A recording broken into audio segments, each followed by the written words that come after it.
I'm Rob Licuria, Senior Editor at Gold Derby, here with Liza Richardson, Music Supervisor for the post-apocalyptic, acclaimed limited series, Station 11.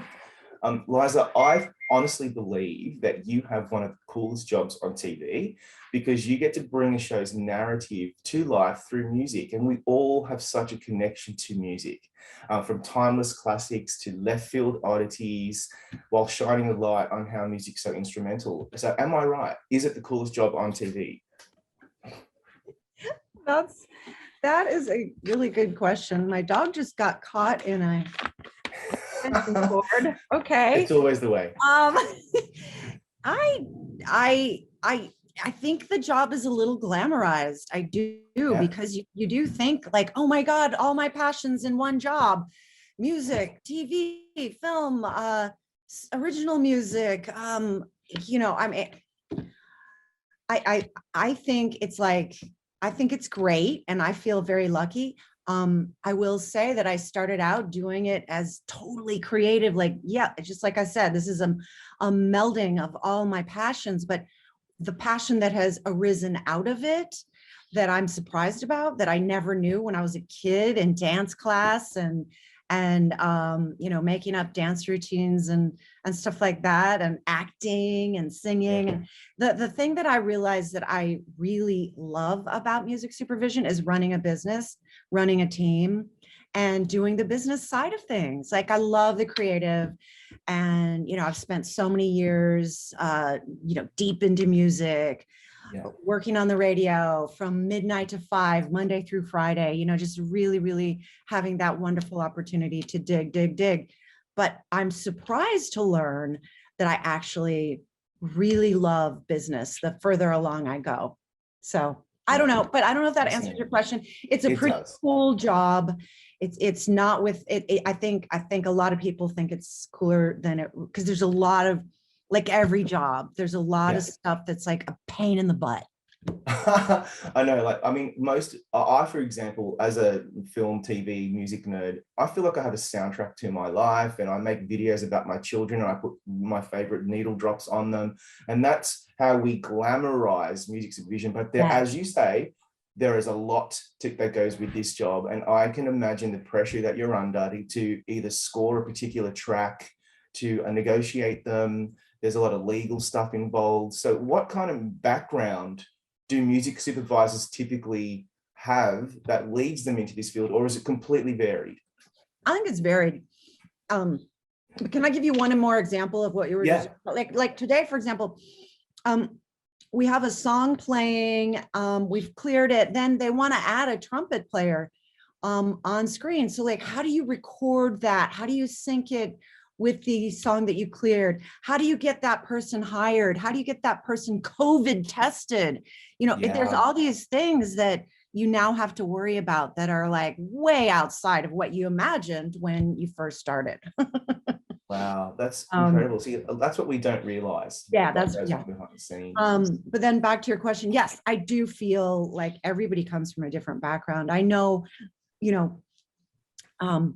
I came from DJing and from that, but God, I know music supervisors that used to be attorneys or a publisher or an assistant, or there's so many different ways to do it. Yeah, absolutely. I'm gonna get back into that a bit more later, because there's so much more that I want to know from your perspective. But just about Station 11, you landed this job. I'm curious to hear what you think. I loved this series for many reasons, but especially how it made me feel about these characters who live to fight another day after like the world is pretty much wiped out. And it shows how important art is, performing and art and music and drama. That's what I loved. What did you most love about Station 11? Good question. And I definitely agree with you. The celebration of art, the celebration of literature. God, I just loved the characters. I loved the way it was shot. I love the group that I worked with. I mean, that's a huge part for me. Like, we had so much fun. I mean, I have experience working with David Eisenberg. He's the editor. Also, because I worked with him on several projects, including Leftovers and Watchmen. He's a genius, and he is so great with music that like it makes my job look, even easier, because he just makes some of those songs work so well. A good song editor, whether it's a music editor or a picture editor, is really, huge in this whole thing. All I do is bring song ideas to the table, but some great idea could like just bomb if it's not cut right, if it's not presented correctly. So there's that. But so and Patrick Somerville, the showrunner, he was also a writer on The Leftovers. So sorry about that. The phone rang. He's just such a great partner. I don't know. I loved everybody on this. Working with like sane, appreciative people is huge. And people that have like a low level of panic and drama and just trust you and really trust your opinion. I love that about it. Okay, so that's the working experience, but the show itself, I agree with you. I love a story like that, that's like super complex and layered, things pulled together in ways that you wouldn't expect. That's one of the things I loved about it. But I love the music. I love the Tribe Called Quest moment, and just a lot of different things. It's beautiful. I just was so invested. I was so immersed. That's awesome. And then, of course, it's set during a flu pandemic that wipes out civilization. And we can't help but relate that to our own lived-in experience that we've all been through over 2 years and more. How conscious were you of those inevitable parallels?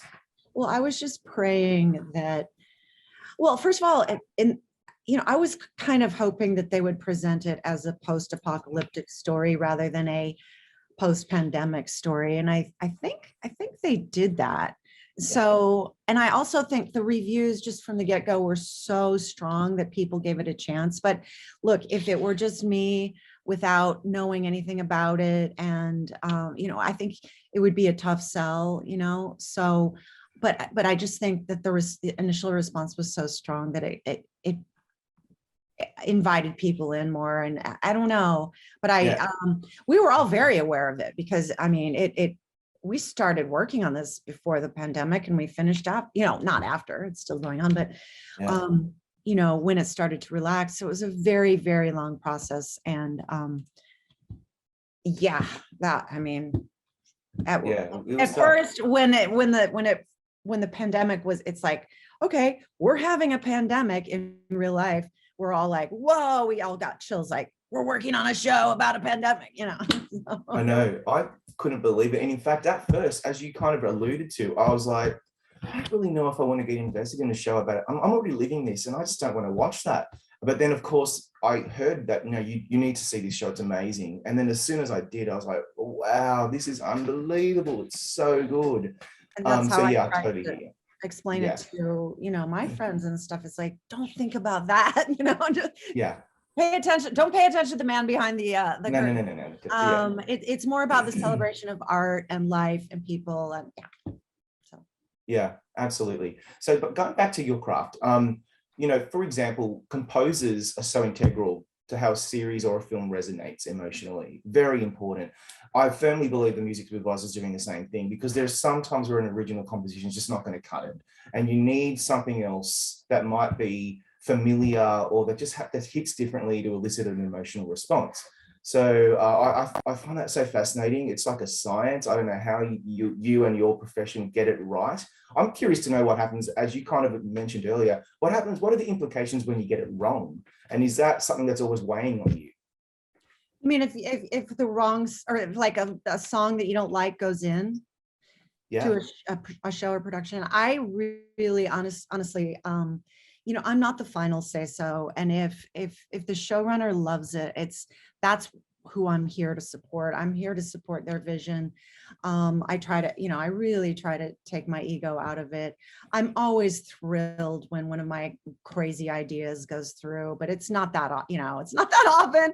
There's a lot of gateways, to go through. So you're really trying to thread the needle of a creative idea mixed with something that, your showrunner, that Patrick and David are gonna, cling on to, but that also the studio will like. And, we had plenty of, there are a couple spots that took a long time to figure out. But yeah, did that answer your question? Yeah, give me an example. Like what's one particular example from the show that you really struggled to find the right balance, and then when it was done, you were really proud of it? Oh yeah. The Bill Callahan spot, where there's a fire, he's burning down the, that whole fire scene. Yeah. I can't remember which episode, I could look it up, but the Bill Callahan song worked great. The lyrics, My Apocalypse, it's called One Fine Morning, I believe. We just, at first it was, at first it was The Sound of Silence by Simon and Garfunkel, and it was a cover. And even though, hey, one of the greatest songs in the world, those lyrics, they go with anything and everything. You could be having a baby, you could be burning down a building, you could be, running a marathon. It doesn't matter. Those lyrics just work. They just comment, whether it's ironic or on the nose or whatever. Those lyrics are great. And this was a cover. Here's my problem with that song. It's way too often used, and it's extremely expensive. And I don't think, I think, it's just a little overused. Anyway, so we tried lots and lots of ideas. We landed on an idea that we loved, and it was a Pink Floyd song. Actually, it was one of their deeper cuts, not a famous song. Right now I'm blanking. I could look it up if you're curious. But it is a very kind of folky, quiet Pink Floyd song. And we loved it, but the studio didn't like it. It was just too far from The Sound of Silence. So we got into, I wrote letters to, the creative team, the creative execs. We really tried to make it happen, and they just didn't want it. So I respect, kept going, kept looking, and landed on this one. And now I just feel lucky it worked out really well, because I love it. And the lyrics of this song are similar. They kind of work with just a lot of stuff. You could play it against picture. You could either way. So I love that song. I love that artist, Bill Callahan. It was meant to be. As soon as we're done with this interview, I'm going to get it up on my TV and rewatch it. So good one. That you kind of already answered now, but I think, do you often want to employ a song and it's perfect, but it's been used before, or it's too familiar? Like, are you sometimes balancing the familiarity, which audiences appreciate because it triggers things in their own memories and minds and feelings, or do you love the oddities and the left field stuff that we've never heard of before? Me personally, I feel like a lot of music supervisors are like me. You'd rather find the deeper cut. You'd rather surprise people and blow everybody away with how cool this song is, and you've never heard it. That's what I call, music supervision gold. When you can find that thing. I hate to admit it, I'm not that good at the obvious choice. Like, I'm so used to searching lyrics in my own database, or searching themes and coming up with things that have, that may not work, but that that you want to try, that are sort of related. I'm not as good at finding the obvious song. And I rely on writers and stuff that are sometimes they write in a song to help sell the scene or help sell the script and get their story across. And sometimes it's a placeholder and sometimes it's really important to the story. So I figure if it's going to be a well-known song, it might already be in the script. And I support those ideas, you know, as long as the showrunner still wants to keep them. But anyway, you know, sometimes I struggle to find those super famous songs. Yeah. Because I kind of block them out. Yeah. When I feel like if I'm looking through songs and I see The Sound of Silence, I'm probably not going to pitch it because I just know, you know, it's just this mental editing you do as you're looking for songs. You're just constantly going, yes, no, yes, maybe. Oh yeah, that, ooh, ooh, who did, you know, I don't know. So yeah. Yeah, I hear you. Like I'm not obviously a music supervisor, but I'm constantly Shazamming things, right? And I'm constantly cataloging things in my mind about, you know, I want to use that song one day, or I want to listen to it in the car. And I would wonder, as a music, I always ask this for music supervisors: are you constantly cataloging songs, sounds, music in your daily life, or from your memories that you file away and you want to use those golden nuggets at some point in the future? I absolutely, I have all kinds of little playlists. I have, you know, my secret weapon folder, but also, you know, different moods. And I used to be so good about tagging things. And that's, you know, as life goes on, it gets harder and harder to be really rigorous about your tags and your searchable. I mean, I used to put, I still do. I put lots of lyrics into my song field so that I can easily search like an idea. So like, for instance, yesterday I was looking for songs about feeling alone, but you know, you don't want to just rely on songs that have alone in the title of the song. You want to go, you know, you want to be smarter than that. So I write out some of the lyrics and you know, I found plenty of songs about being alone that aren't called alone something. So that's cool. And then, but wait, I'm rambling. Go back to your question. Yeah, you all like, you can't just sit there, and I feel like sometimes you can't just sit and just enjoy music for nothing, because you're always thinking about yeah, those I'm always golden judging it. nuggets. I'm always judging music. I'm always asking myself, is it good enough to like survive like being on my Spotify playlist for years? Yes. It has to be so good if I'm going to leave it on there. Does it have, you know, certain things that I'm looking for, like a hook or a certain layer of sophistication or a certain layer of humor or irony? And but here's the thing, here's the challenge of having all these lists. After a while, yeah, they get too long. So how are you going to search through that whole list, you know, when you're just trying to think of one idea really quick? Sometimes, and lately I've been forcing myself to do this more and more, because I used to just like, I remember when I first started out, like, and I didn't really even have my MP3 collection. I would go through my entire CD collection looking for one song, just pulling out every CD going, maybe this, maybe this.